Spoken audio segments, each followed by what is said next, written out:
Bismillahirrahmanirrahim. Assalamualaikum warahmatullahi wabarakatuh.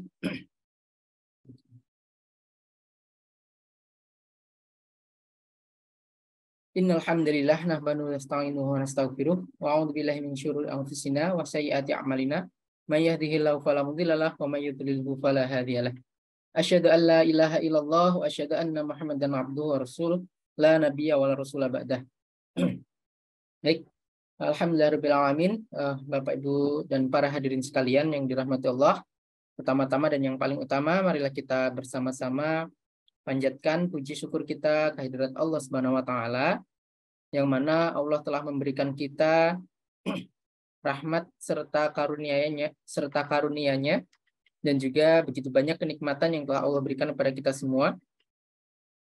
Nikmat yang paling utama adalah nikmat iman dan Islam, alhamdulillah, dan juga nikmat lainnya seperti nikmat kesehatan, nikmat waktu luang, nikmat rizki yang berlimpah serta berkah, ya, insya Allah sudah menjadi kewajiban bagi kita semua untuk senantiasa bersyukur atas apa yang Allah berikan kepada kita semua. Kemudian sholawat serta salam marilah kita bersama-sama sanjung sajikan kepada baginda besar Nabi Allah Muhammad Sallallahu Alaihi Wasallam, kepada para keluarganya, kepada para sahabatnya, kepada para tabiin, kepada para alim ulama, dan juga kepada kita semua tentunya yang senantiasa mengikuti risalah beliau. Semoga kita mendapatkan syafaatnya di yaumil qiyamah kelak. Amin Allahumma amin. Baik, Bapak sekalian, bagaimana kabarnya sore hari ini? Semoga senantiasa dalam kebaikan, ya Bapak sekalian. Sehat walafiat. Allah Akbar. Masyaallah. Baik, untuk sore hari ini, insya Allah kita akan segera mulai, ya, agenda kita, yaitu webinar Road to Syirkah Advent Workshop, ya, insya Allah yang akan dilaksanakan di Balikpapan. Ini adalah agenda dari Core Islamic Economic Workshop offline yang insya Allah akan dilaksanakan di Balikpapan. Dan webinar ini adalah sebagai permulaan, ya, untuk menuju workshop yang akan dilaksanakan di Balikpapan nantinya.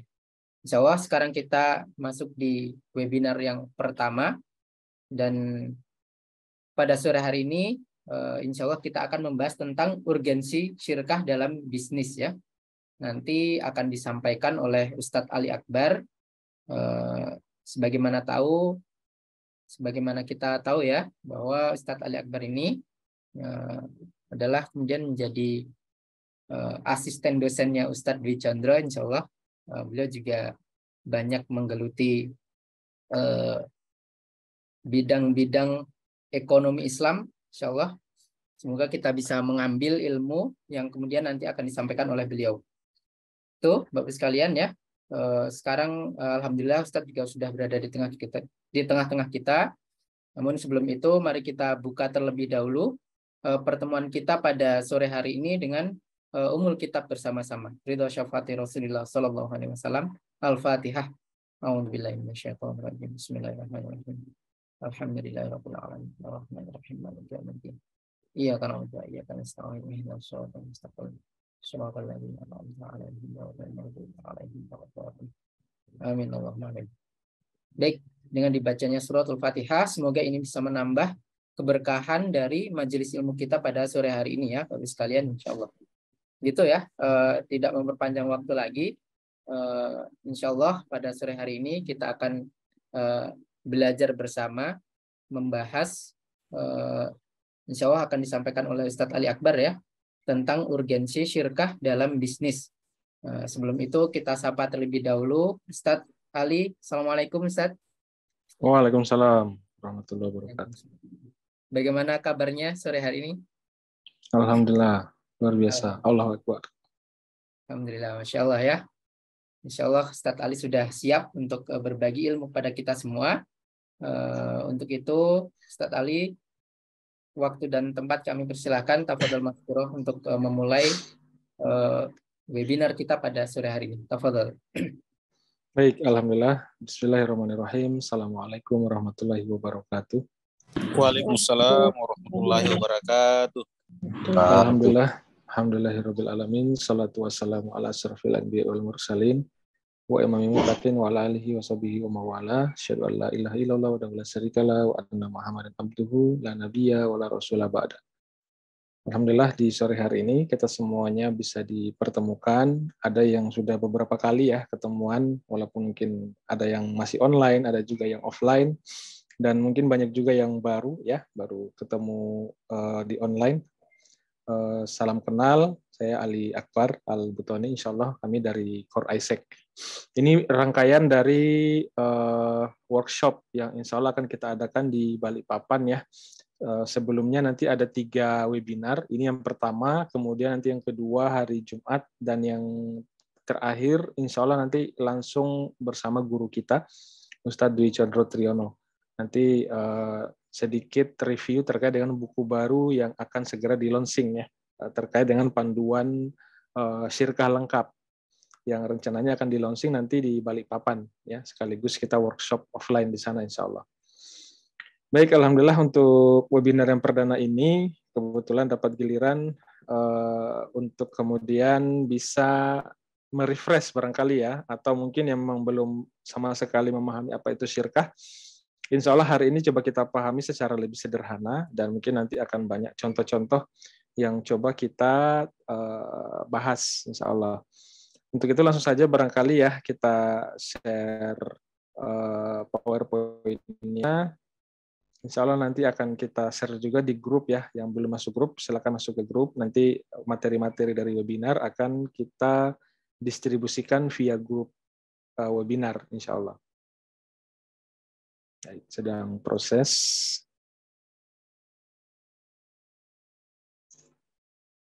Sudah terlihat, Mas?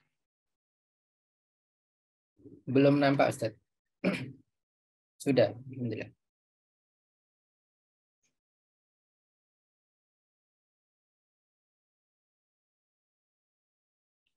Laptopnya agak loading.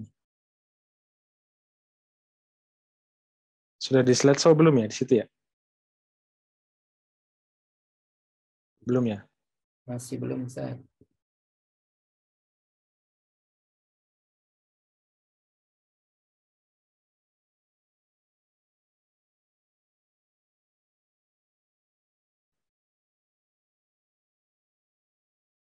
Baik, silakan diajak yang lainnya yang belum bergabung ya, agar bisa ikut meramaikan webinar kita sore hari ini.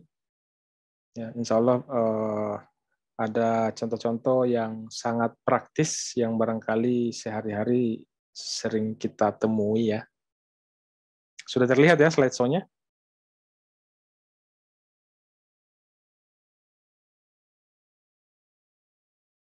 Sudah, Mas? Belum? Sudah, Ustaz. Baik, kita mulai. Bismillahirrahmanirrahim. Urgensi syirkah dalam perseroan bisnis. Ya. Kita coba sesuaikan judulnya. Ini yang perdana. Insya Allah masih ada 2 kali lagi, dan yang terakhir bersama guru kita, Ustadz Dwi Condro Triyono. Nah, untuk yang kita bahas sore hari ini kurang lebih ada 4 poin. Ya. Yang pertama pengantar, kemudian kita coba mereview kembali apa itu syirkah. Yang ketiga, urgensi syirkah dalam bisnis. Dan yang terakhir adalah hikmah jika perseroan gunakan syirkah. Baik, kita mulai dengan pengantar terlebih dahulu.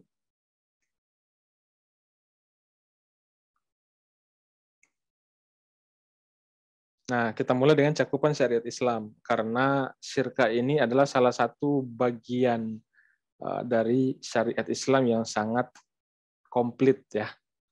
Bahwa syariat Islam itu sebetulnya secara sederhana ya, bagaimana agar bisa mengatur interaksi yang dilakukan oleh manusia.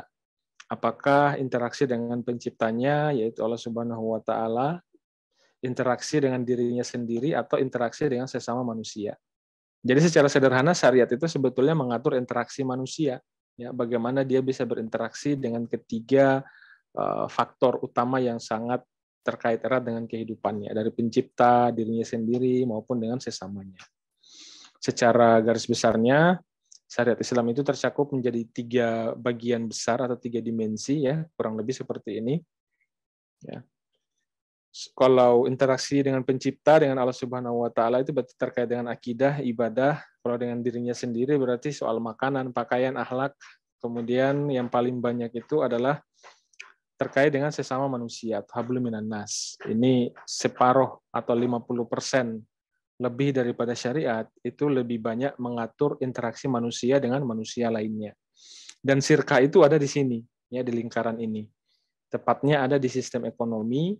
Kemudian ekonomi ini ada makro, ada mikro, dia masuk pada yang mikro, ya, pada muamalah-muamalah maliyah lah, bagaimana pengembangan atau membelanjakan infakumal, ya, bagaimana membelanjakan dan mengembangkan harta. Di situ kemudian dia dibahas. Jadi sirka ini ya bagian dari atau puzzle kecil daripada syariat Islam kita yang sangat agung, yang sangat besar. Nah, muamalah syirka bagian dari syariat Islam sebagaimana Quran surat An-Nisa ayat 29, ini filosofi dari fikih muamalah secara umum, ya.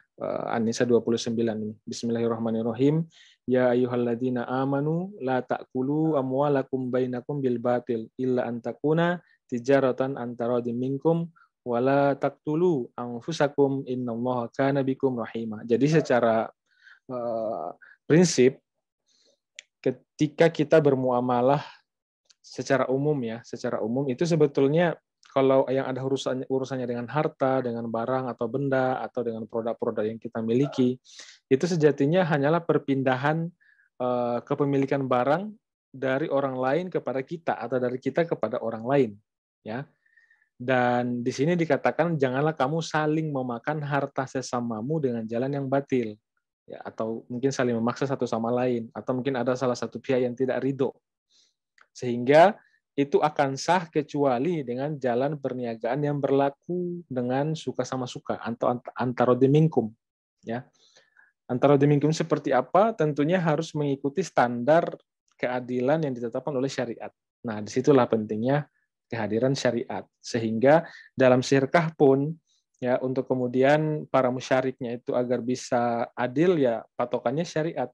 Dan inilah yang kemudian coba kita dalami nanti, ya, yang coba kita detailkan, bahkan nanti ada praktik-praktiknya di workshop itu akan lebih detail, langsung bersama guru kita didampingi 2 hari full, bagaimana kemudian kita memahami filosofi daripada syirkah, konsepnya, bahkan sampai praktiknya seperti apa, semuanya dibimbing. Kemudian pertanggungjawaban harta, ya, ini juga salah satu pengantarnya, bahwa kita banyak sedikit harta yang kita miliki itu wajib akan kita bertanggungjawabkan nanti di akhirat. Dan pertanggungjawabannya berat, ya. Tidak sebagaimana pertanggungjawaban pada hal-hal yang lain, ya, bahwa hal yang lain itu ditanya misalnya soal usia, itu digunakan untuk apa selama di dunia atau selama hidup, atau masa muda diproduktifkan untuk apa, atau ilmu yang kita miliki itu kemudian digunakan untuk apa. Tapi soal harta ini ternyata 2 pertanyaan, ya, dari mana diperoleh harta itu dan untuk apa dibelanjakan harta itu.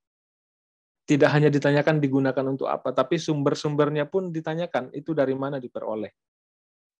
Sehingga ketika ada manusia atau seseorang yang dia sangat dermawan sekali, ya, banyak sekali kegiatan-kegiatan sosial, membantu banyak orang, bahkan mungkin tidak terhitung lagi nilainya ketika seseorang itu mengeluarkan hartanya, bendanya, dan semua fasilitas yang dimiliki untuk kebutuhan orang banyak. Tapi ternyata kalau sumbernya itu tidak berasal dari yang dihalalkan oleh syariat, maka semua kebaikan tadi itu nggak ada nilainya sama sekali. Ya, jadi kenapa kemudian sumber itu penting? Karena digunakan untuk apapun itu nggak ada nilainya kalau ternyata itu adalah harta haram. Apalagi kalau itu ternyata harta riba misalnya, digunakan untuk infak, bangun masjid, dan lain sebagainya, kalau itu berasal dari riba, ya, itu bukan hanya tidak dihitung, tapi justru menjadi penambah dosa bagi si yang menyumbang tersebut. Auzubillah min dzalik ya. Jadi pertanggungjawabannya berat banget nih soal harta. Semoga ini menjadi renungan ya, pengantar sebelum kita masuk lebih detail terkait dengan sirkah. Baik, kita lanjut.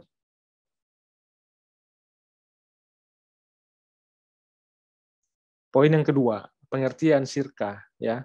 Sirkah itu sebetulnya apa? Ya, secara sederhana, ini mungkin kita review saja karena insya Allah mungkin sudah pada punya maklumat terkait dengan sirkah itu apa.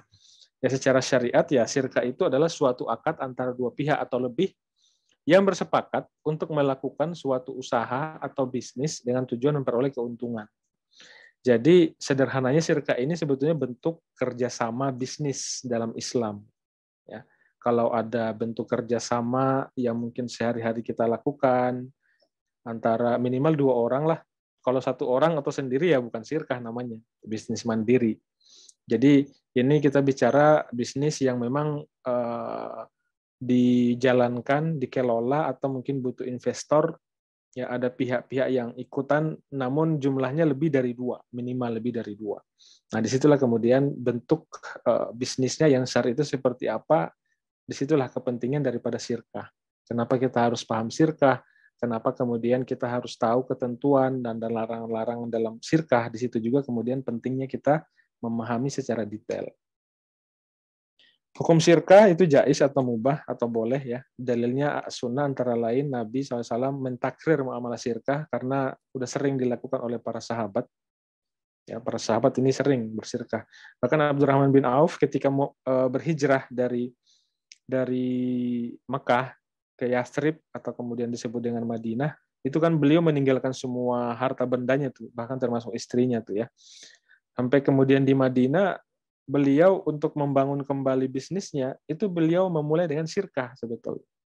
Ya, dengan sirkah, kemudian dengan samsaroh, dan beberapa aktivitas muamalah lainnya, yang akhirnya kemudian berkembang pesat lagi, dan Masya Allah, rezeki beliau sangat berkah.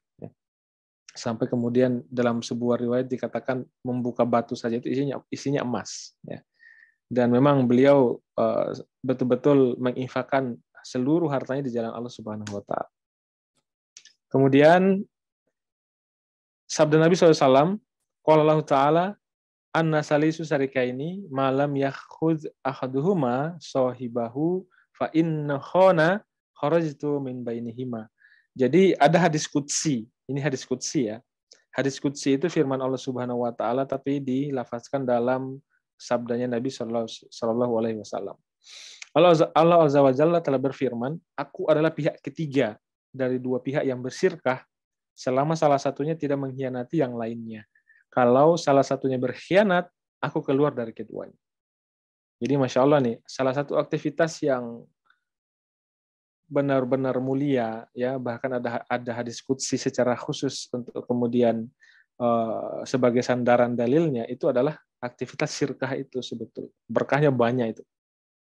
Namun tentunya tidak semudah teori ya, harus diilmui dulu ya, harus belajar dulu sirkah itu seperti apa, kemudian ketentuan-ketentuannya bagaimana, baru kemudian beramal. Jadi tidak amal dulu baru ilmu, tapi harusnya ilmu dulu baru amal. Tapi kalau sudah terlanjur ya segera berbenah, pelajari ilmunya, kemudian segera juga upgrade atau konversi dari yang mungkin belum sesuai sirkah atau belum sesuai dengan bisnis syar'i, kemudian dikonversi menjadi bisnis syar'i.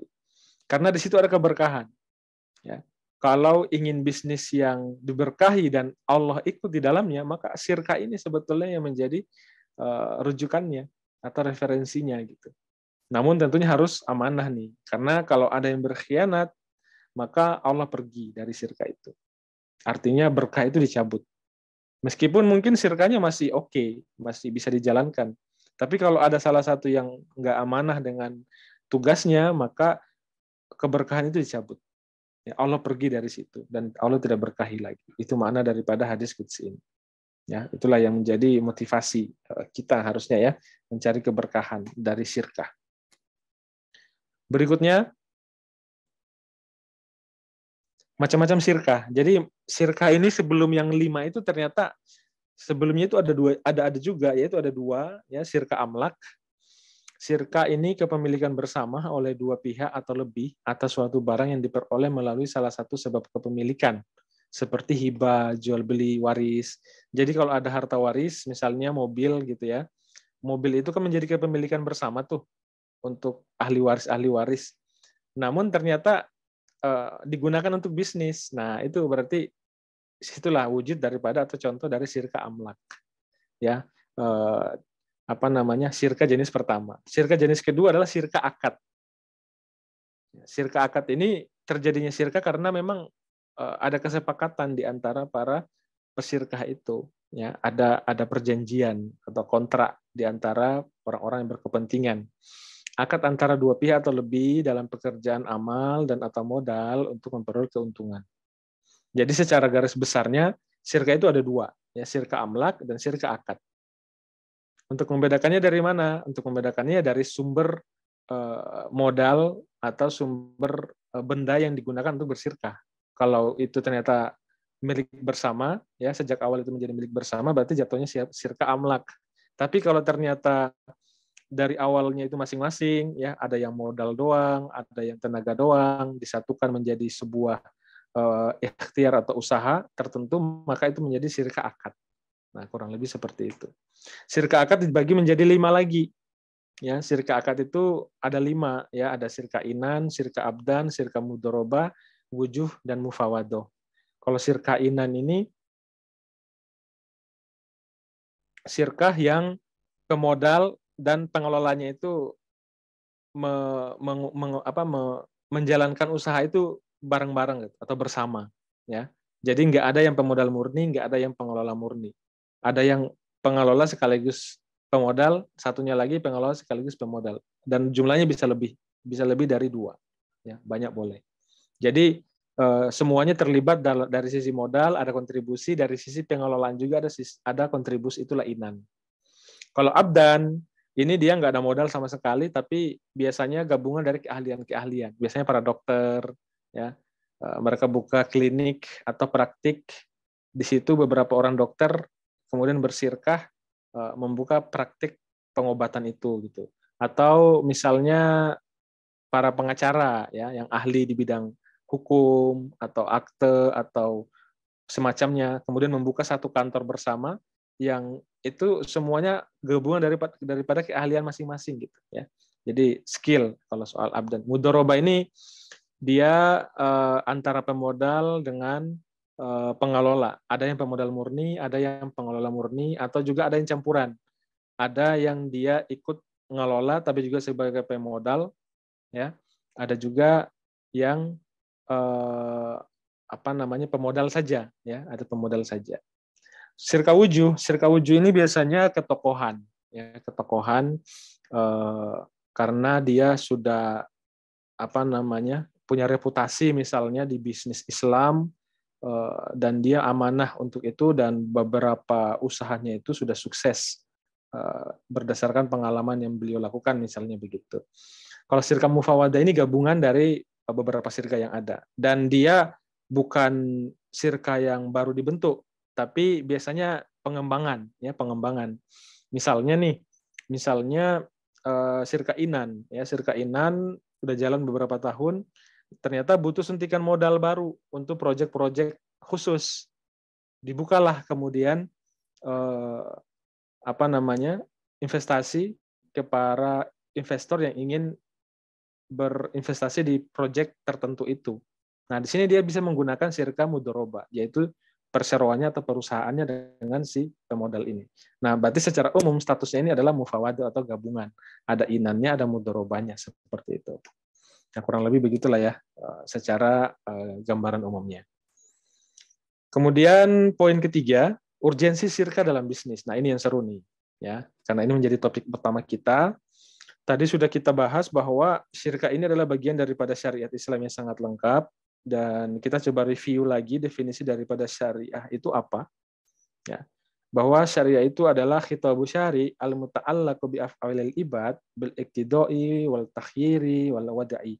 Jadi hukum syariah itu adalah seruan dari asyari atau Allah Subhanahu wa taala sebagai pembuat hukum yang terkait dengan perbuatan-perbuatan manusia atau seorang hamba, baik berupa tuntutan yang memang sudah ditetapkan oleh Allah Subhanahu wa taala agar itu dilaksanakan seperti ibadah-ibadah mahdo dan sebagainya, pemberian pilihan-pilihan atau hak khiyar ya yang ditetapkan oleh Allah Subhanahu wa taala bahwa manusia itu mereka memiliki wilayah yang mereka sanggup untuk memilih pilihan itu. Wa hadainahu najdain, mereka sudah diberikan dua jalan. Ya, apakah mereka memilih jalan yang baik atau ternyata mereka memilih jalan yang buruk. Pilihan-pilihan itulah yang kemudian akan dipertanggungjawabkan nanti. Termasuk tuntutan tadi. Tuntutan tadi itu dilakukan atau tidak, itu juga akan dipertanggungjawabkan. Dan kemudian yang terakhir adalah penetapan sesuatu sebagai pengatur hukum atau wada'i. Ya.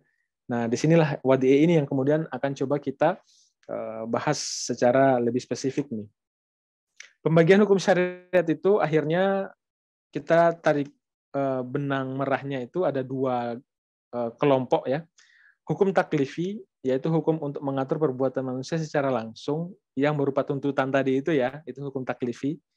Atau pemberian pilihan atau takhir tadi, atau hak khiyar. Jadi ada tiga poin, 2 poin utama itu maksudnya ke taklifi. Sedangkan poin yang ketiga itu wada'i, yaitu adalah hukum untuk mengatur hukum-hukum taklifi tadi itu. Ya, seperti apa itu wujudnya? Nah, perbedaan hukum taklifi dan hukum wada'i terdapat 2 perbedaan utama. Ya, hukum taklifi itu adalah merupakan hukum yang langsung mengatur perbuatan manusia. Contohnya seperti sholat itu hukumnya wajib, itu kan tuntutannya. Tuntutan bahwa kamu diwajibkan untuk menjalankan sholat 5 waktu dalam sehari. Ya, itu berarti perintah, itu langsung taklifi. Taklif, perintah secara langsung.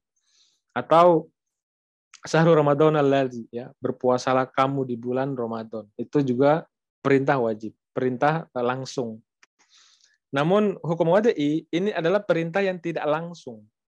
Hukum yang mengatur perbuatan manusia secara tidak langsung. Contoh, wudu adalah syarat sholat. Ya, perintahnya yang secara langsung itu adalah sholat. Tapi sholat tidak diterima atau tidak sah kalau tidak melakukan wudu.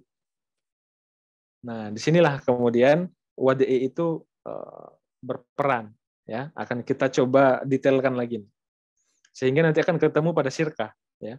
Status hukum taklifi, status hukum perbuatan manusia, ya, yang diperintahkan secara langsung tadi itu ada fardu yang wajib, kemudian ada haram yang terlarang, ada yang mandub atau sunnah, ada yang makruh, dan ada yang mubah atau boleh. Sedangkan status hukum wada'i dia berbeda karena tidak langsung. Ya, ada sebab, ada syarat, ada mani atau penghalang atau azim atau ruksoh, ada sah batal fasad. Ya, jadi ada 5 juga, tapi ternyata sama sekali berbeda dengan taklifi karena ini secara tidak langsung. Baik. Sebab, ya, penjelasan hukum wada'i ya. Sebab adalah tanda akan adanya suatu hukum syara. Misalnya sebab datangnya sholat duhur itu adalah tergelincirnya matahari. Ya. Sebab itulah yang kemudian wada'i ya untuk mengatur sholat, jadwal sholat begitu. Syarat adalah perkara yang kepadanya bergantung hukum. Seperti tadi wudu. Ya, tidak sah sholat kita kalau tidak wudu. Maka wudu itu menjadi sesuatu yang harus dilakukan. Syarat yang menjadi yang tidak boleh ditinggalkan. Mani ya atau apa-apa yang keberadaannya memastikan tiadanya hukum atau memastikan batalnya sebab. Kemudian azimah, hukum pokok dan rukso adalah hukum keringanan. Sedangkan sah adalah amal yang sesuai dengan perintah asyari, batal adalah amal yang tidak sesuai dengan perintah asyari, fasad adalah kondisi perbuatan yang pada asalnya sesuai syariat, tetapi ada sifat dari perbuatan itu di luar rukun dan syarat yang membuat cacat perbuatan asal tersebut, yaitu menyimpang dari perintah asyari. Nanti ini kan kita bahas contoh-contohnya insya Allah agar lebih memudahkan. Nah, pelanggaran hukum taklifi biasanya itu lebih mudah untuk kemudian diketahui dan lebih mudah juga untuk ditaubati atau diselesaikan lah. Ya. Contoh, jika ada laki-laki yang sudah menikah 5 tahun, ya sebagaimana narasi di promosi atau di iklan webinar kita ya, kita perbandingkan antara urgensitas akad sirka dengan urgensitas akad nikah itu ternyata sama kurang lebih. Jika ada laki-laki yang sudah menikah selama 5 tahun, ya, suatu saat laki-laki itu memukul istrinya, kira-kira hukumnya apa nih? Ya, bisa ini ya direspon ya. Kira-kira hukumnya apa? Nah, hukumnya haram. Ini adalah pelanggaran hukum taklif. Ini maksudnya memukul istrinya tanpa sebab ya. Tiba-tiba istrinya ditonjok gitu ya. Sampai berdarah ya, sampai kemarin viral itu ada juga tuh ya kasus. Kemudian bagaimana cara bertaubatnya? Segera memohon ampunan kepada Allah Subhanahu wa taala dan minta maaf kepada istri. Kalau dimaafkan selesai berarti ya, nggak ada lagi persoalan. Insya Allah akan diampuni oleh Allah Subhanahu wa taala, selesai urusan pelanggaran terhadap hukum taklif ini selesai. Lalu bagaimana kalau ternyata itu adalah yang dilanggar hukum wadai? Nah, berbeda ternyata prosesnya. Artinya kalau hukum taklif ini kan perintah secara langsung. Mungkin kita lupa sholat atau dalam kurun beberapa waktu kesadaran kita untuk menjalankan ibadah sholat itu mungkin masih belum begitu kuat sehingga kita tidak melaksanakan itu. Tapi suatu waktu ketika kita menyadari bahwa sholat itu wajib, dan kita sudah melakukan dosa besar, misalnya kita bertaubat dengan taubatan nasuha, kita minta ampun kepada Allah Subhanahu wa taala, kita menyesali perbuatan kita di masa lalu, dan kemudian itu menjadikan kita termotivasi untuk beribadah yang sebaik-baiknya, maka insya Allah itu diampuni oleh Allah Subhanahu wa taala dan itu selesai. Tapi ternyata beda soal. Ya, beda soal kalau yang dilanggar itu adalah hukum wadai. Ya, kita lihat nih. Pelanggaran hukum wadai. Misalnya saja seorang laki-laki yang menikah dengan perempuan.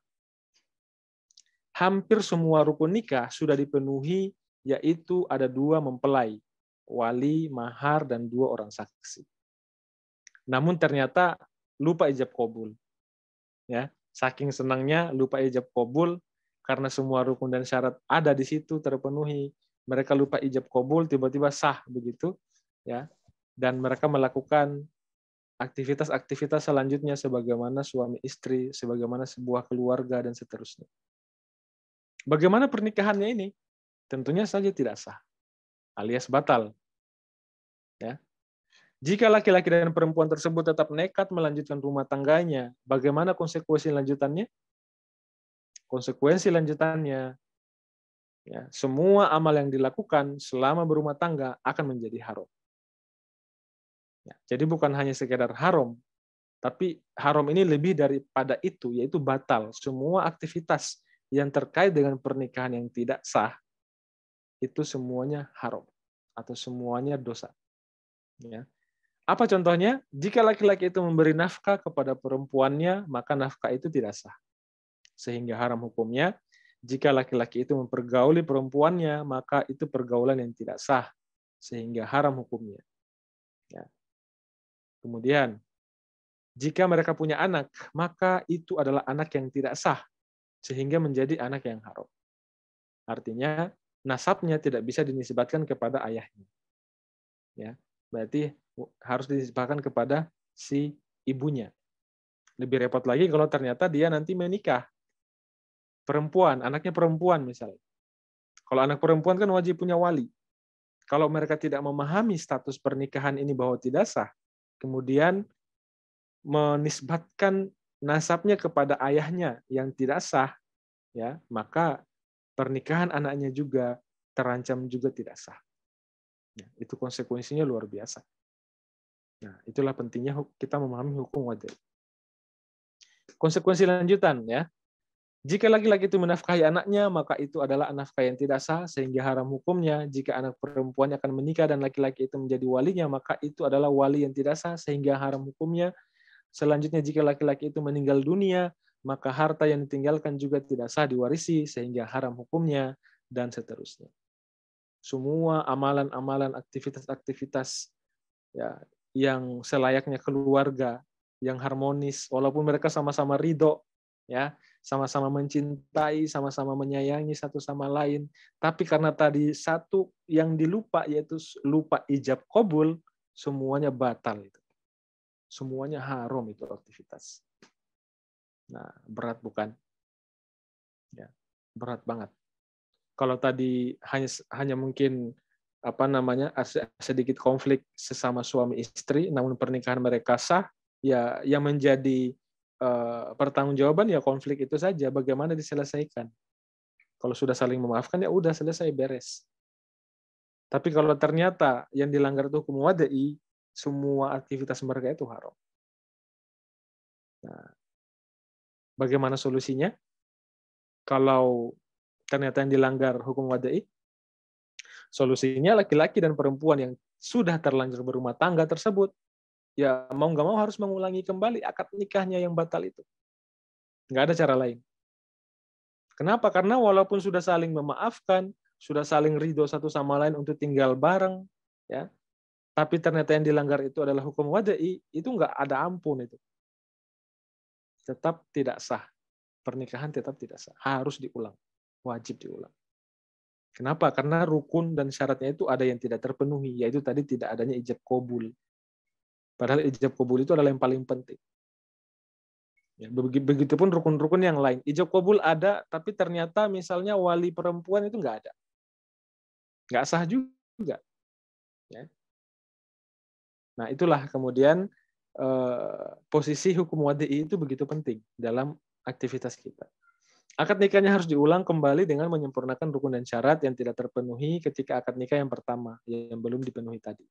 Jika akad nikahnya sudah diulang dan sudah terpenuhi semua rukun dan syaratnya, maka insya Allah rumah tangganya baru dapat dikatakan telah sah. Dan mereka dapat menjalani rumah tangganya, insya Allah. Ya. Nah, kurang lebih seperti itu. Bagaimana dengan bisnis? Karena kita konteksnya adalah bisnis atau perseroan, ya, atau syirkah. Dalam konven atau hukum positif sekarang kan yang paling terkenal adalah perseroan terbatas atau PT. Nah, itu bagaimana statusnya? Analoginya kurang lebih seperti pernikahan tadi itu. Ya, seperti pernikahan. Proses pendiriannya kita lihat. Ini fakta ya, ini fakta dulu. Kalau ada yang kurang sesuai faktanya boleh disampaikan ya, silakan diinterupsi. Beberapa orang yang melakukan pendirian perseroan membuat sistem perseroan. Lalu perseroan tersebut melemparkan sahamnya kepada khalayak agar bisa menjadi anggotanya.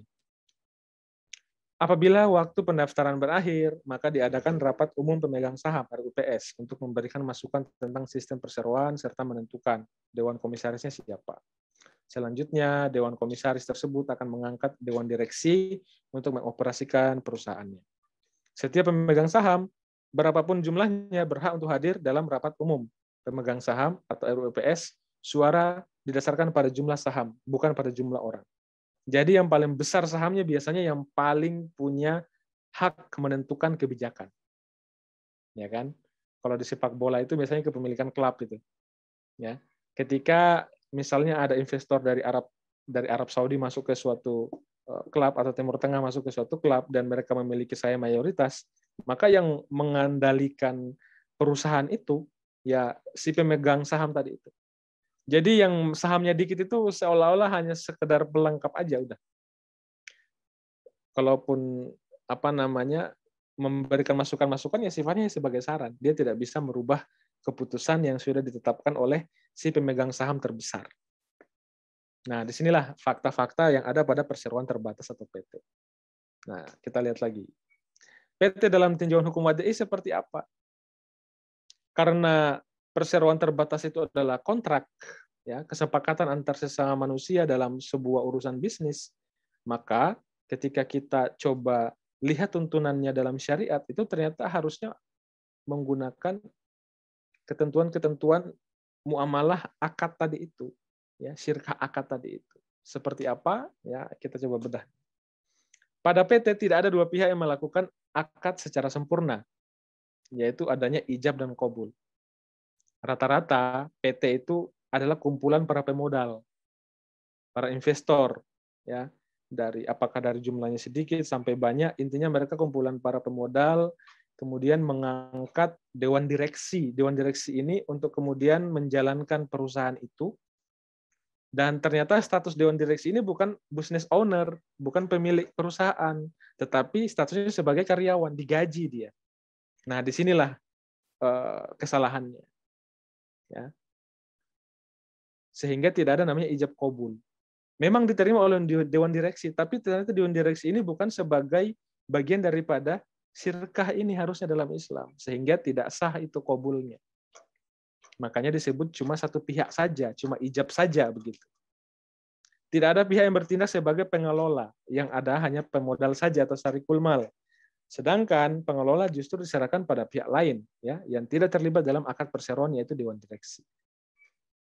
Kesimpulan hukum WDI-nya, ya, mana tadi? PT dianggap hanya merupakan kesepakatan sepihak saja terhadap syarat tertentu, bukan merupakan kesepakatan dua belah pihak. Karena cuma kumpulan para pemodal tadi. Sehingga akad pembentukan PT adalah tidak sah atau batil. Pengangkatan Dewan Direksi tidak sah, sehingga haram hukumnya. Tadi nih, ya, sama. Kayak suami istri, pernikahan itu. Ya. Mereka hidup sehari-hari itu tidak sah, nafkah tidak sah, anak tidak sah, nafkah kepada anak tidak sah, semuanya nggak sah, dan semuanya dosa.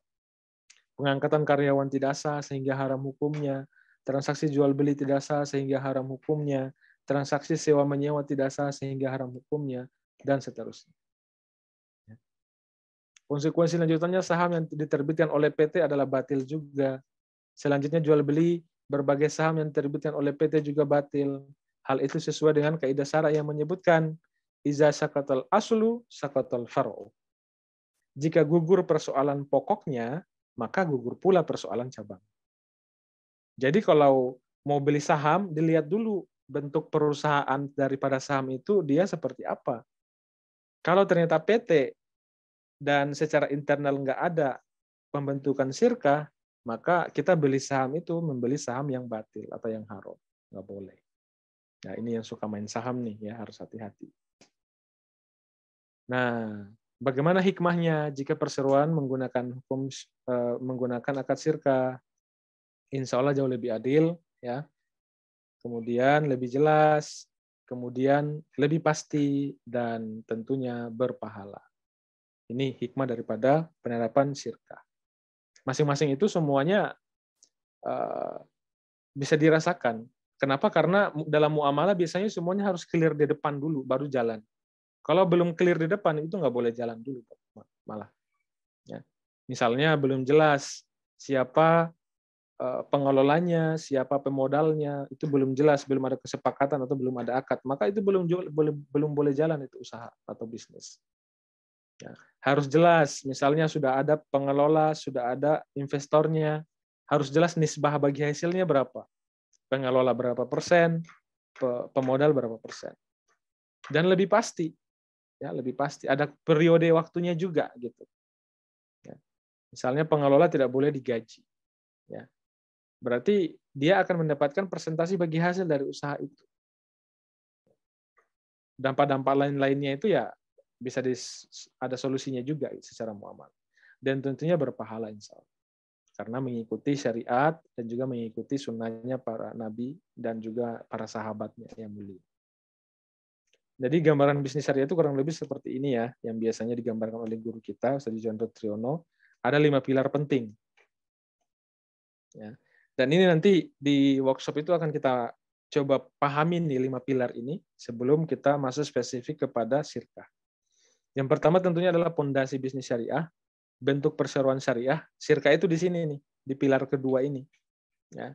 Kemudian ketenaga kerjaan syariah itu seperti apa, aturan muamalahnya, permodalan syariahnya juga bagaimana, dan juga transaksi-transaksinya. Itulah bangunan bisnis syariah secara utuh itu seperti itu. Ya, kurang lebih. Nah, kesempatan spesial nanti yang ingin belajar dibimbing langsung oleh guru kita, insya Allah tanggal 1 dan 2 Februari, ya, di Balikpapan nanti insya Allah. Yang sudah di sana mungkin silakan menghubungi panitia setempat, ya, ada teman-teman di sini, ada Ustadz Somad, ada Ustadz Danang, dan seterusnya.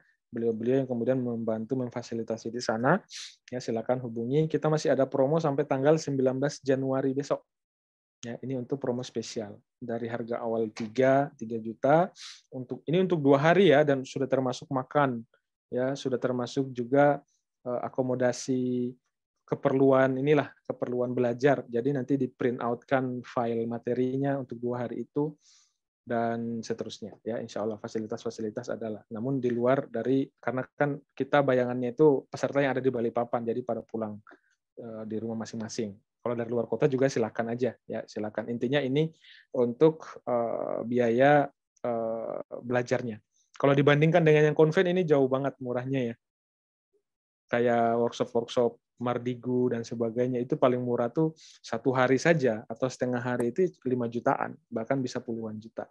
Tapi karena kita ingin membimbing umat ya, kita ganti ini aja lah ya, kompensasi waktu dari guru kita yang cukup padat, dan insya Allah nanti itu digunakan untuk berkarya dan bertepatan dengan launching dari karya buku beliau yang baru ya, Sirkah Panduan lengkapnya dan seterusnya ya, banyak buku-buku yang insya Allah akan dihasilkan oleh kita di Core Isaac dan juga guru kita secara khusus.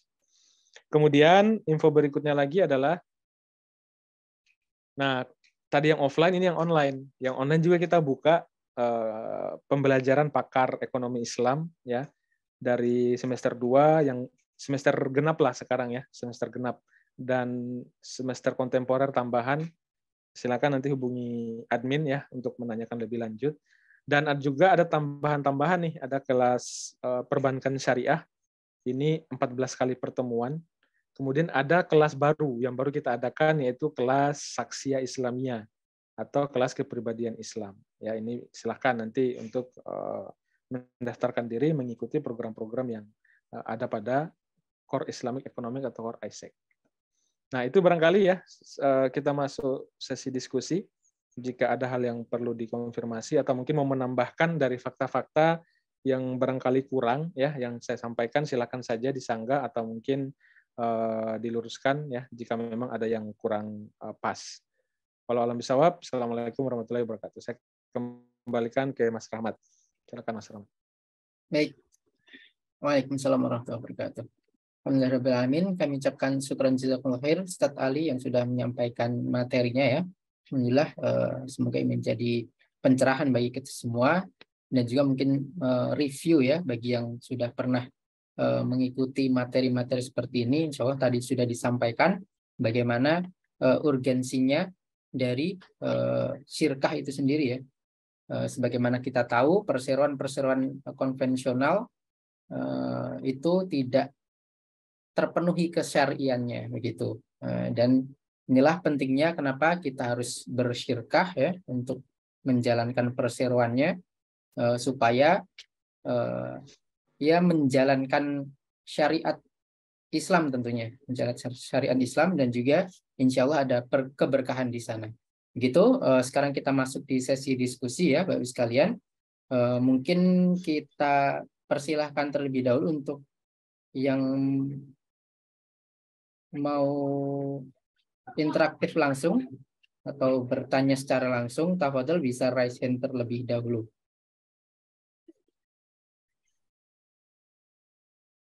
Baik, pertama ada dari Ustadz As-Somad ya. Tafadhol Ustadz As-Somad. Assalamualaikum warahmatullahi wabarakatuh, Ustadz Ali. Waalaikumsalam. Ini mau tanyakan tadi terkait dengan syirkat, dengan itu dengan tidak bolehnya pengurus. Ini kedengaran suaranya? Ya, kedengaran. Tidak bolehnya kan, tidak boleh tuh untuk pengurus mendapatkan, pengelola syirkat mendapatkan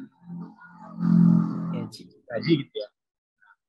Kalau misalnya sebenarnya sih tidak dibahaskan gaji, tapi memang ada operasional cost yang karena dari pengelola syirkat itu memang waral diri ke sana juga.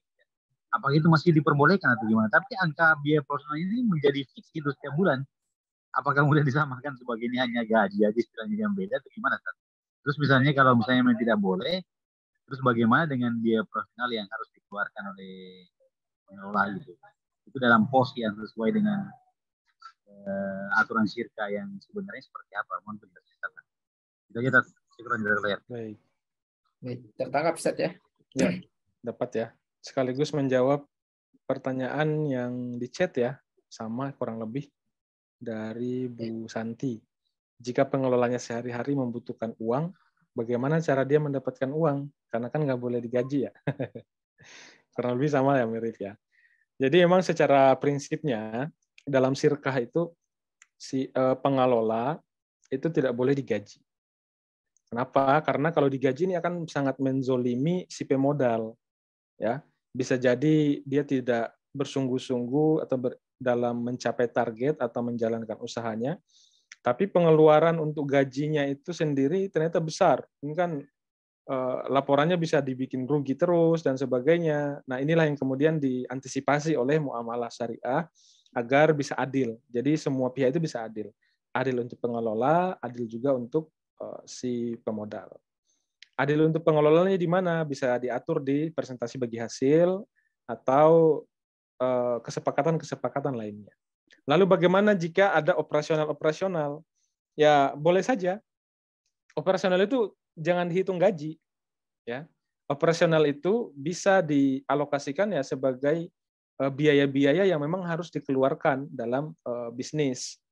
Dan ukuran itu sebagai operasional ya adalah ketika urusan itu memang keperluannya untuk mengurusi bisnis, bukan keperluan pribadi, kan begitu. Kalau keperluan pribadi ya bukan lagi operasional namanya, ya itu sudah beda hal. Walaupun mungkin nominalnya agak besar, tapi memang keperluan untuk mengurusi urusan bisnis itu di tempat tertentu dengan biaya segitu, ya udah, memang operasionalnya segitu. Nanti dalam laporan dimasukkan dalam biaya operasional, berarti bukan biaya gaji. Jadi boleh-boleh saja jika memang ada operasional yang harus dikeluarkan. Namun bagaimana jika operasional sudah, tapi ternyata secara pribadi punya kebutuhan? Nah, itu kalau ternyata belum ada sama sekali pemasukan dari channel atau bisnis yang lain, nah maka bisa istilahnya kasbon dulu, bisa ke perusahaan, dicatat. Ya, bisa kasbon ke perusahaan, nanti pas tiba bagi hasil ya tinggal dikurangin utangnya berapa, baru kemudian sisanya diberikan ke si pengelola. Jadi solusinya bisa seperti itu. Tapi biasanya yang pebisnis itu tidak hanya satu sih, ya. Dan memang untuk benar-benar menjadi pengelola ini ya tadi periodiknya itu harus ditetapkan, tadi harus jelas ya agar bisa adil. Kemudian harus diperkirakan juga itu BEP-nya itu kira-kira berapa lama.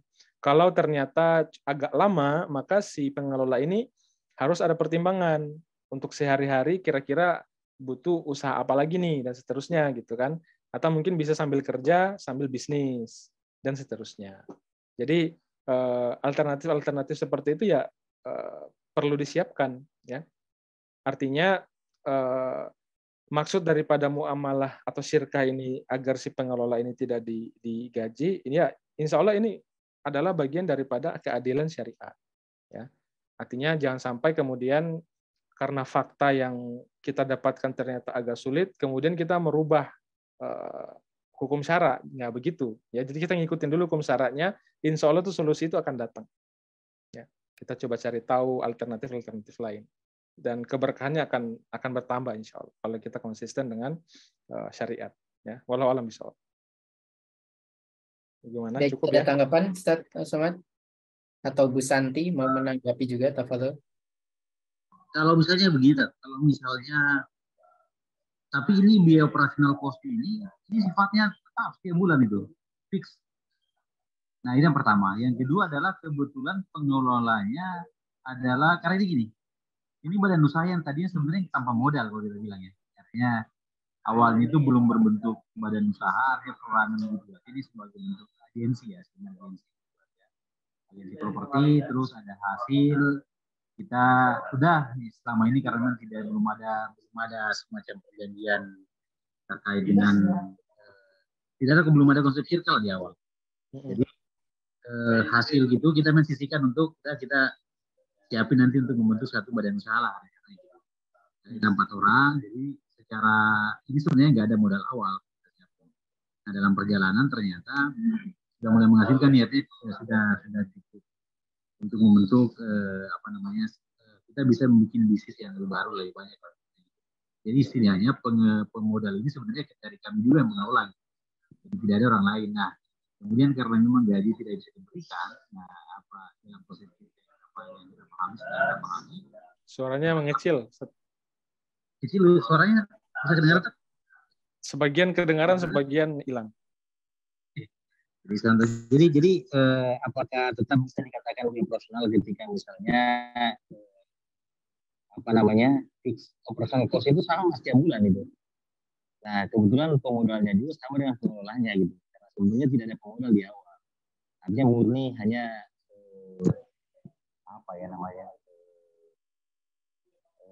Berarti amal semua.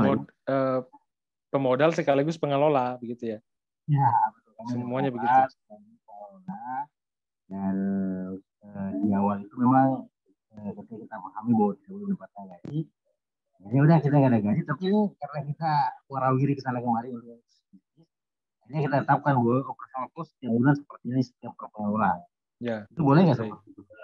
Ya tadi ya, operasional itu kan sebetulnya ada dua ya. Ada yang namanya fixed cost. Berarti kan nilai operasional itu fix dia.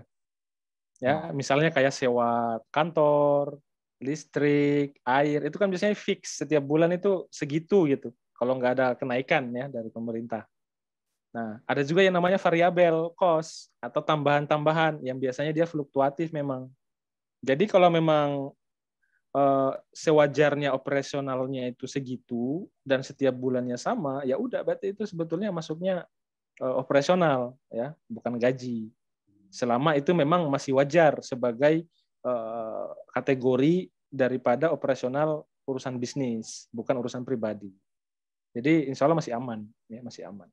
Dan kalau seperti itu berarti jenis sirkanya sirka inan, pengelola sekaligus pemodal. Tapi kalau dari awal itu dia nggak ada modal sama sekali, ya sebetulnya itu sirka abdan.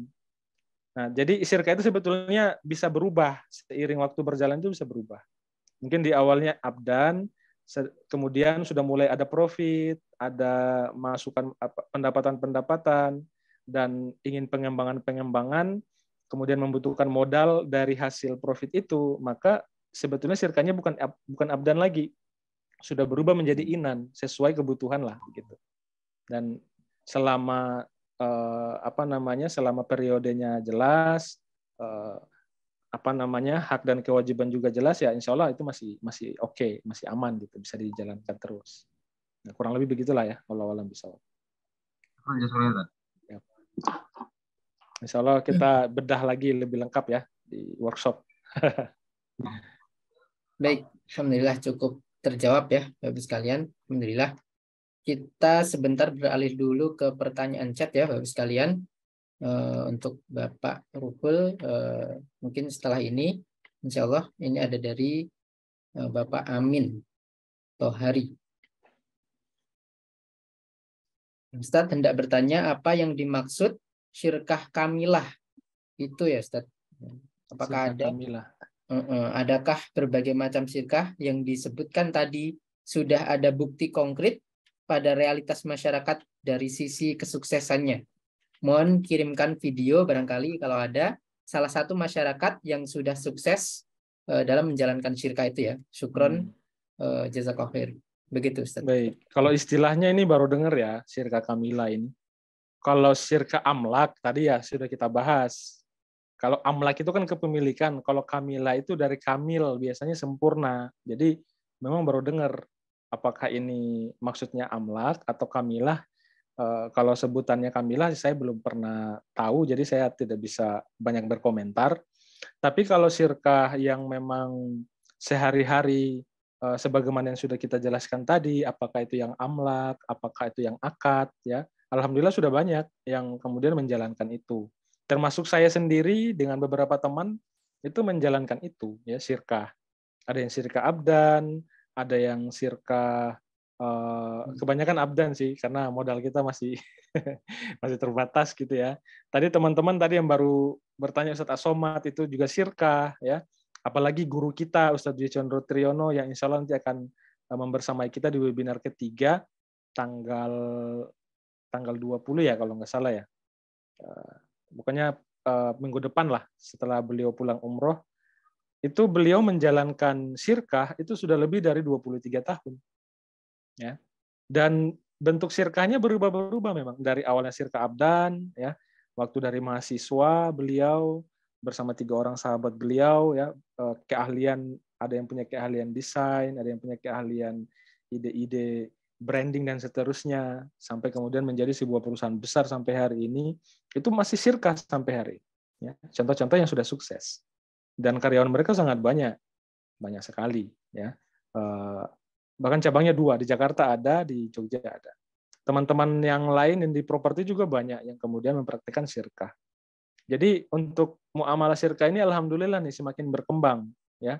Semakin berkembang, banyak juga yang mempraktikkan, hanya memang tadi ada yang terlalu terburu-buru, ada juga yang kurang memperhatikan ketentuan-ketentuan sirkahnya, sehingga diklaim itu sudah sesuai syariah, namun ternyata belum, dan seterusnya.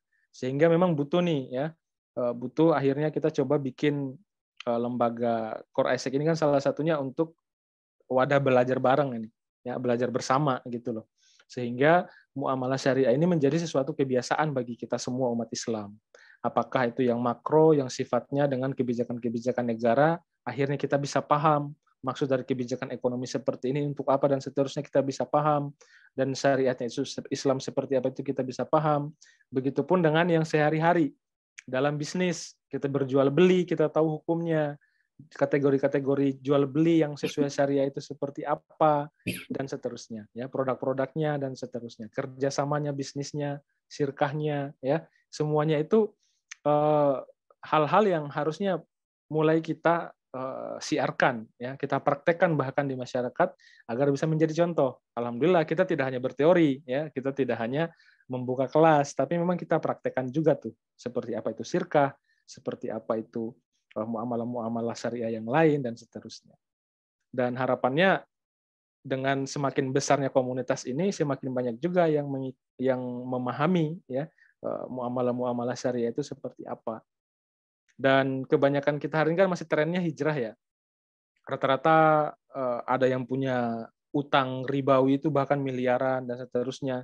Tapi setelah hijrah itu kadang bingung, ya, bingung mau menjalankan muamalah syariah yang benar itu kayak gimana, nggak ada panduannya. Nah, di sini kemudian kita perlu bimbing nih. Kita perlu adakan workshop, adakan training, pendampingan, bahkan coaching dan seterusnya, agar muamalah syariah ini tidak hanya sekedar menjadi wacana gitu, tapi menjadi kebiasaan kita umat Islam, khususnya di Indonesia ini, ya, karena memang kita mayoritas begitu. Harapannya ya karena kita mayoritas, kemudian itu bisa diterapkan dalam formalisasi negara. Ya, kenapa tidak kan begitu? Ya, walau alam bisawab. Kalau misalnya ada contoh konkret yang atau perlu dijelaskan lagi apakah itu beneran sirka kamilah atau mungkin maksudnya sirka amlak, silakan diberikan tanggapan atau feedback, ya. Boleh pakai disampaikan langsung, ya, atau mau diketik juga boleh, silakan. Mungkin begitu, Mas. Baik. Tafadhol, mungkin ada tanggapan? Ustaz Amin, ya.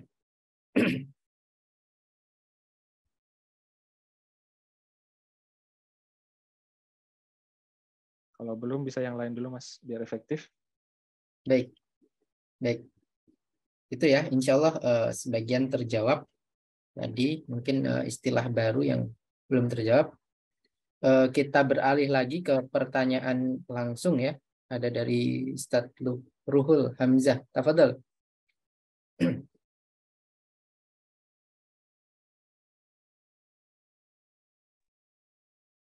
Assalamualaikum warahmatullahi wabarakatuh. Waalaikumsalam warahmatullahi wabarakatuh.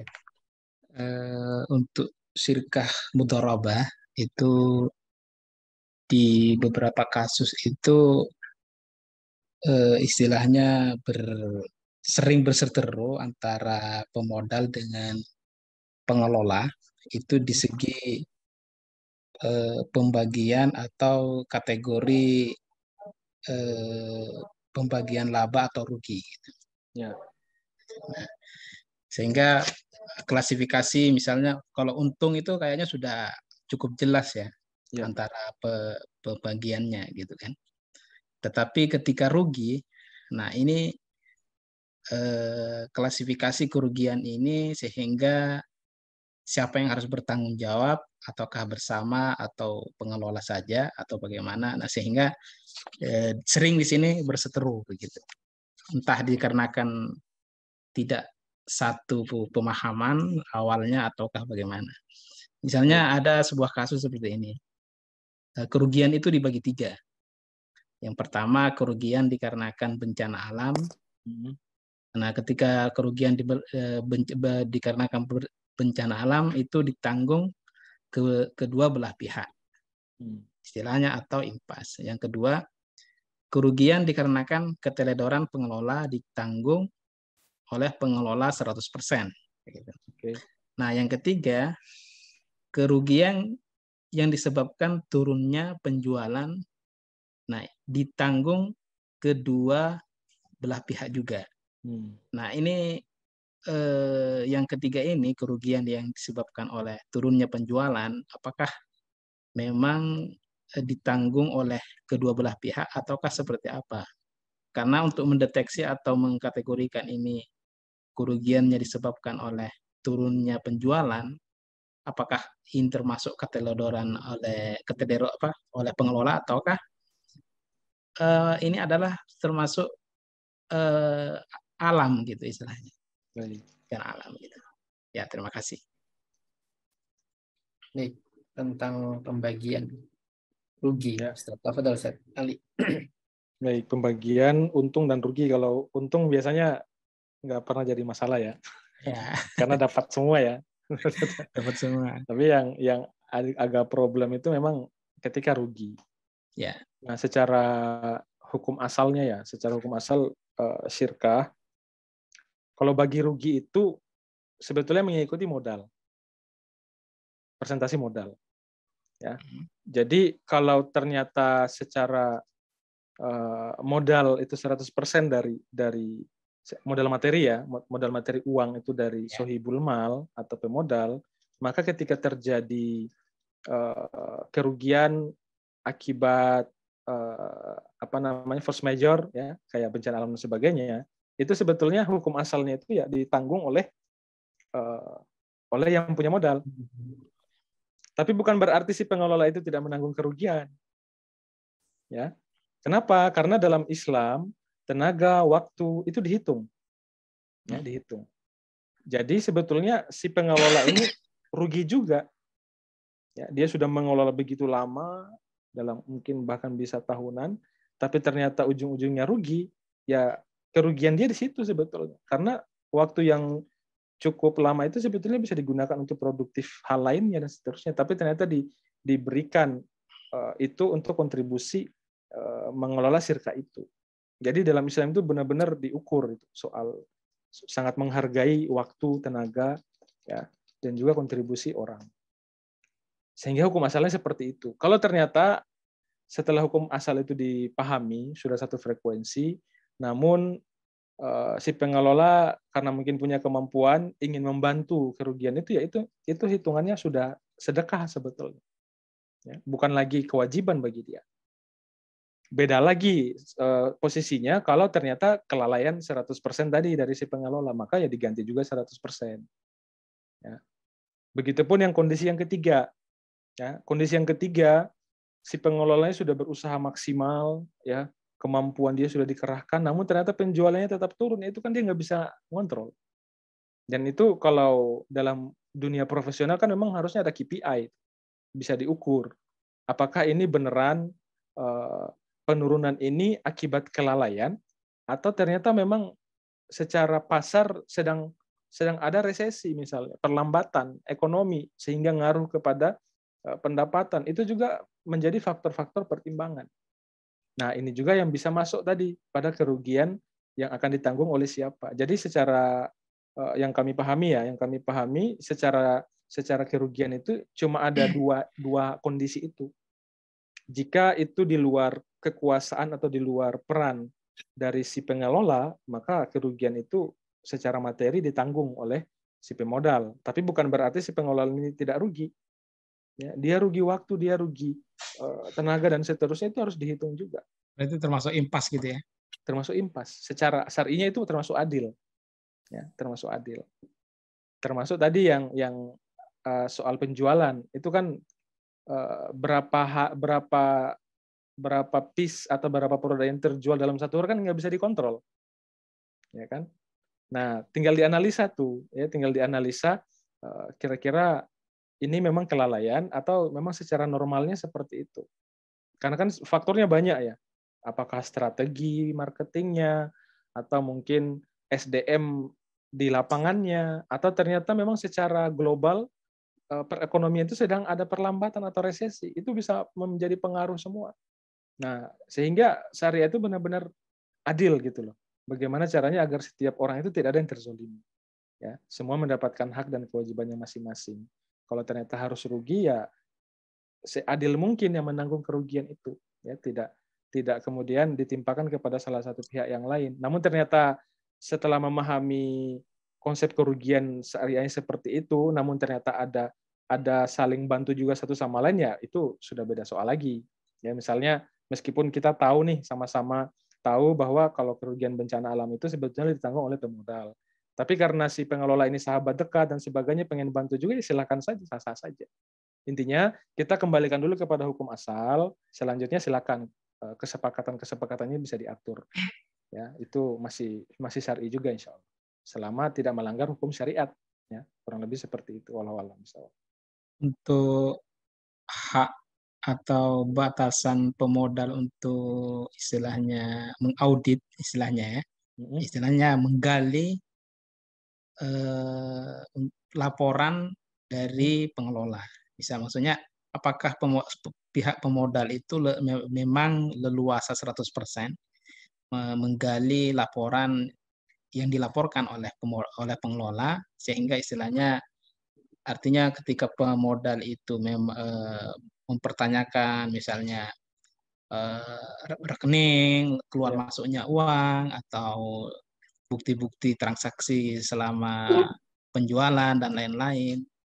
Nah, itu apakah sampai ke ranah itu juga ya untuk pengelola, untuk pemodal bisa mengakses gitu, sehingga artinya agar kalau memang begitu, agar awal sebelum akad itu betul-betul memang disepakati begitu ya, ataukah memang ada batasan yang untuk pemodal itu bisa mengakses pihak pengelola seperti itu, atau bagaimana?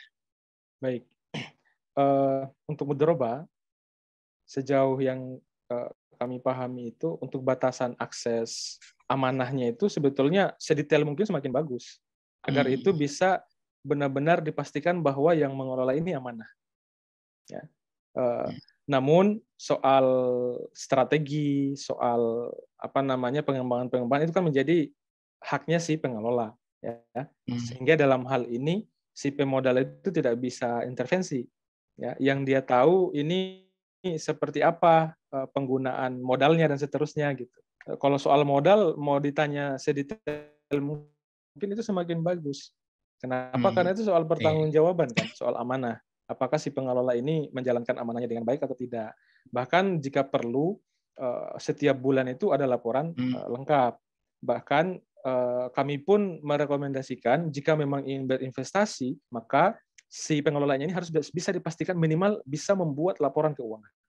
Agar dia bisa mempertanggungjawabkan uang yang diberikan itu digunakan untuk apa saja, itu kita bisa ukur gitu loh sebagai investor. Ditentukan setiap tanggal sekian, tolong dilaporkan, atau mungkin ada grup khusus, kalau sekarang ya ada grup khusus agar bisa dipantau transaksi-transaksi yang ada dan seterusnya gitu. Nah, selama tadi masih ada hubungan dengan pengembangan keuangan itu, ya silakan saja diatur. Tapi mungkin ya diatur juga agar tidak seperti kayak dikejar terus juga gitu ya si pengelolanya. Mungkin bisa paham juga lah bagaimana kemudian agar si pengelola itu bisa nyaman, ya selama dia masih mempertanggungjawabkan dan laporannya komplit, ya udah gitu. Nggak usah terlalu dikejar misalnya, dan dia bisa mempertanggungjawabkan setiap transaksi yang dilakukan mungkin seperti itu, ya berarti aman insya Allah. Ya. Jadi memang minimal untuk pengelola itu dia harus bisa ngerti laporan keuangan dan juga dia punya portofolio lah, tidak sembarangan kita berikan investasi kepada orang yang membutuhkan gitu. Banyak beberapa kejadian sering minta modal dan sebagainya, minta dihubungkan ke si orang yang punya modal dan seterusnya. Tapi secara persiapan sepertinya kurang serius, kurang profesional. kan itu bisa dilihat dia menyiapkan bisnis plan-nya atau enggak. Kalau misalnya plan-nya itu jalan, kira-kira komitmennya seperti apa, itu bisa dipegang atau enggak, kan harus ada presentasi dan sebagainya. Itu kadang walaupun mungkin sudah dekat, sahabat sendiri, itu bukan jaminan, ya, bukan jaminan itu dia bisa amanah gitu loh. Karena banyak kejadian Iya, betul, betul. apa namanya, dianggap sudah hijrah, dianggap sudah ngaji, tapi ya tetap saja namanya bisnis proses itu butuh profesional, ya, butuh amanah itu. Harus ada ilmunya juga gitu loh. Itu yang harusnya menjadi perhatian kita. Sehingga memang kita belajar muamalah ini tidak bisa 1-2 kali, harus terus ya kita detailkan dalam bisnis proses seperti apa, kemudian apa namanya, hal-hal yang terkait dengan bisnis proses lainnya juga bagaimana, itu harus benar-benar kita pastikan. Dan tadi harus jelas di awal semua agar tidak menjadi problem di kemudian hari. Ya, hikmah daripada syariah itu begitu. Allah alam bisawab. Mungkin kayaknya ada pertanyaan satu lagi nih. Ya, silakan. Baik, tafadhol. Jadi sistem syirkah atau teori Islam ini kan artinya hanya berputar di kalangan orang-orang tertentu saja. Maksudnya bukan diadopsi oleh negara begitu ya. Benar. Lalu di lapangan istilahnya ada sebuah fakta atau kejadian terjadi, istilahnya antara pihak itu istilahnya ingkar janji atau tidak amanah lah Tidak istilahnya. amanah lah. Ada Nah, konflik sehingga lah. apakah hal ini istilahnya secara apa ya, dibawa ke ranah hukum negara gitu ya, tatanan negara. Sedangkan secara teori syirkah dengan hukum negara itu istilahnya tidak ada yang tidak nyambung gitu ya, secara teoritisnya gitu ya. Nah, sehingga apakah kita misalnya bisa atau boleh membawa ke ranah hukum ketika rekan syirkah kita itu tidak amanah gitu, ataukah bagaimana? Ya, sebetulnya itu ada ketentuan hukum positifnya juga. Kita bisa memanfaatkan tuh ketentuan hukum positif itu. Yang pertama tadi tentunya kita harus menjalankan kontrak atau kesepakatan kita sesuai dengan muamalah atau syirkah. Dan dalam kontraknya itu bisa disertakan ketika nanti ada konflik atau ada persoalan, itu cara menyelesaikannya seperti apa, itu harus clear juga tuh di kontraknya. Ya, butir per butirnya kalau bisa dituliskan. Biasanya kalau kita bantu bikin akad syirkah itu sampai sedetail itu. Ketika nanti ada problem di kemudian hari, tentunya kita tidak berharap ada problem, tapi bisa saja kan ada problem. Nah, itu cara penyelesaiannya bagaimana? Yang pertama, diselesaikan secara kekeluargaan dulu, dimusyawarahkan, dan seterusnya. Namun ternyata musyawarah tidak selesai, berarti butuh pihak ketiga. Pihak ketiga yang paham syariat misalnya. Tapi kalau ternyata tidak selesai juga, maka bersepakat agar bisa dibawa ke pengadilan agama. Ternyata pengadilan agama itu bisa memfasilitasi persoalan-persoalan muamalat umat Islam juga, tidak hanya persoalan pernikahan. Ya, kemarin ketemu dengan lawyers tuh di Jakarta, saya coba konfirmasi terkait hal itu, ternyata benar. Ketika ada persoalan ekonomi, ada persoalan bisnis, itu bisa menggunakan pengadilan agama ternyata. Ya, ada divisi tertentu di sana yang soal muamalah, dan mereka bisa bantu insya Allah. Mereka pahami faktanya bagaimana dan seterusnya. Itu kan paling mentoknya kayak gitu. Kalau ternyata masih bisa diselesaikan secara kekeluargaan, ya tidak perlu sampai ke sana. Tapi kalau ternyata memang harus ke sana, insya Allah ada jalurnya juga. Ya, di pengadilan agama itu bisa insya Allah. Allah bisa. Baik, syukran, jazakallah khair. Baik, alhamdulillah terjawab ya Bapak sekalian, mungkin bisa dipahami juga oleh para hadirin sekalian. Kita beralih lagi ke pertanyaan chat. Ustadz, ada 2 pertanyaan. Yang pertama dari Bu Lili. Assalamualaikum, izin bertanya Ustadz, untuk badan wakaf yang ada saat ini, apakah termasuk dalam syirkah Ustadz? Dan syirkah yang mana yang dipakai gitu mungkin. Kemudian yang kedua, pertanyaan dari Bu Supartini. Bertanya Ustadz, anggota syirkah tadi disampaikan bahwa minimal lebih dari 2. Berarti kalau anggotanya cuma 2 bukan syirkah Ustadz. Mungkin bisa pertegas lagi terkait keanggotaan syirkah. Tafadhol. Baik, untuk Bu Lilis ya. Bu Ini soal Lili. wakaf. Sebetulnya soal wakaf itu dia itu muamalah tabaruah sebetulnya. Ya, muamalah sosial ya, muamalah sosial yang sejatinya nggak boleh dijadikan bisnis. Lalu bagaimana dengan teman-teman yang membuat lembaga seperti itu? Biasanya itu ngambil dari operasional sih sebetulnya, bukan bisnis juga.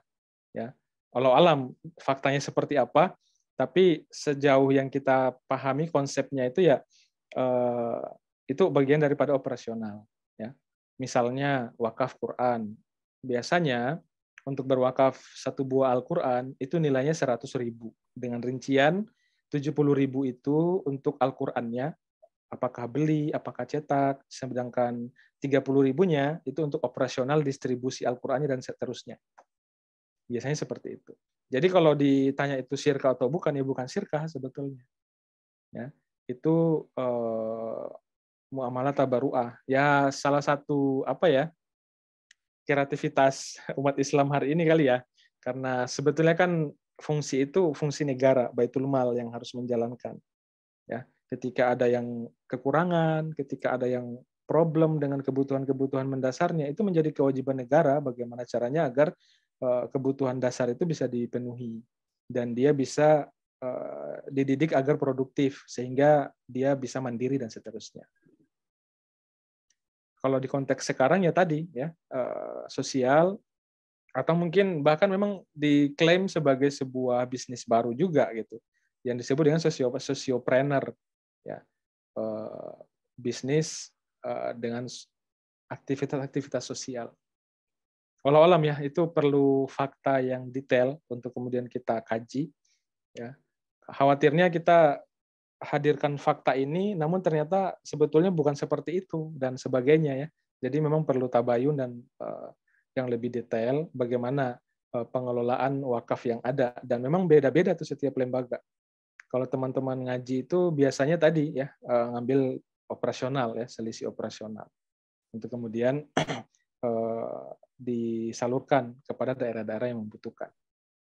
Untuk ukuran operasionalnya itu seperti apa dalam hadis memang nggak ada ketentuan. Disebutkan itu ya dengan cara yang ma'ruf, dengan cara yang memang layak gitu. Tapi secara nominal nggak ditentukan. Jadi ya di situ aja. Kalau memang hati-hati sebetulnya sebaiknya yang memang pure bisnis aja gitu. Kalau sosial ya udah sosial aja. Kalau pendapat pribadi saya seperti itu. Ya, Allah bisa. Mungkin itu yang kedua Bu seperti ini Bu Tini ya. Moralat mungkin tadi maksudnya dilakukan 2 orang atau lebih. Jadi kalau 2 orang sebetulnya masih boleh Bu, ya silakan saja. Yang nggak boleh itu kalau sendirian. Kalau sendirian ya bisnis sendiri berarti. Jadi minimal 2 atau lebih. Ya, 2 orang atau lebih. Ya, begitu klarifikasinya begitu. Walau bisa. Baik, begitu ya. Alhamdulillah terjawab. Masih ada lagi mungkin terakhir satu. Kita berikan kesempatan ya.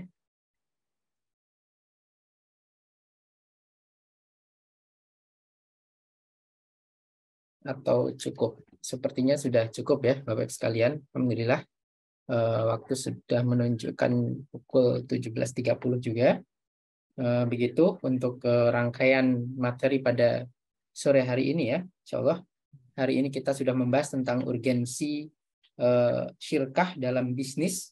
Insya Allah pertemuan selanjutnya di webinar selanjutnya yang kedua yaitu bagaimana cara menganalisa kesyarian akad bisnis. Nah, begitu.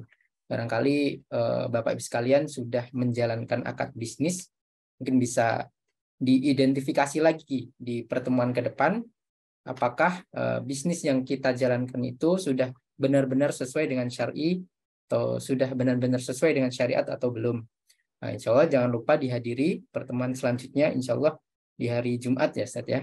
Ya. Nanti insya Allah kita kirimkan lagi pamfletnya boleh juga di-share kepada yang lain nanti.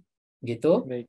Mungkin bisa closing statement Ustaz untuk pertemuan pada sore hari ini. Tafadhal masykurun. Closing statement-nya, alhamdulillah ya untuk hari ini setidaknya kita bisa merefresh pentingnya Sirka dalam sebuah bisnis, bukan soal profit atau loss-nya, tapi bagaimana agar berkah ya.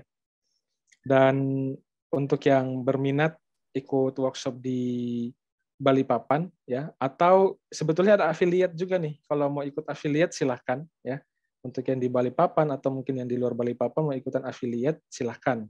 Dan insya Allah kompensasinya lumayan ya, 10% dari nilai tiket. Kalau misalnya yang jual yang tiket 2,3 berarti 230.000 dapatnya nanti insya Allah. Itu saja barangkali ya, semoga bermanfaat dan bisa di-share ilmunya kepada yang lain sehingga menjadi bahan dakwah bagi kita semuanya. Materi PDF-nya insya Allah langsung kita share ke grup ya setelah ini insya Allah. Dan rekamannya juga akan kita upload di YouTube ya agar mungkin bisa direview kembali dan bisa juga dibantu share kepada yang lain. Itu saja. Syukran, jazakumullah khairan. Assalamualaikum warahmatullahi wabarakatuh. Waalaikumsalam warahmatullahi wabarakatuh. Baik, alhamdulillahirrahmanirrahim. Kami ucapkan syukran jazakumullah khair Ustaz atas materi dan juga diskusinya ya. Cukup menambah insight kita semua. Alhamdulillah. Semoga menjadi nilai pahala di sisi Allah dan juga berkah pahala bagi keluarga Ustaz Ali sekalian. Dan juga kami ucapkan syukran jazakumullah khair kepada Bapak Ibu sekalian yang sudah menghadiri webinar pada sore hari ini ya. Semoga diberi menjadi berkah juga dan juga semoga diberikan keistiqomahan dalam menuntut ilmu insya Allah. Karena selain ini masih ada webinar-webinar kita selanjutnya dan juga kelas-kelas online di Core Islamic Economic juga bisa diikuti ya Bapak sekalian, tafadhol. Mungkin juga bisa disampaikan kepada yang lain, tetangga saudara yang mungkin membutuhkan ilmu-ilmu insya Allah bermanfaat. Begitu kita cukupkan ya pertemuan pada sore hari ini dengan doa kafaratul majlis. Alhamdulillah. Subhanakallah bihamdik. Asyhadu an la ilaha illa anta astaghfiruka wa atubu ilaik. Saya selaku host atau MC mohon maaf apabila ada kesalahan dan kekurangan ya. Akhirul kalam bila taufik wal hidayah. Wassalamualaikum warahmatullahi wabarakatuh. Waalaikumsalam warahmatullahi wabarakatuh. Waalaikumsalam warahmatullahi wabarakatuh.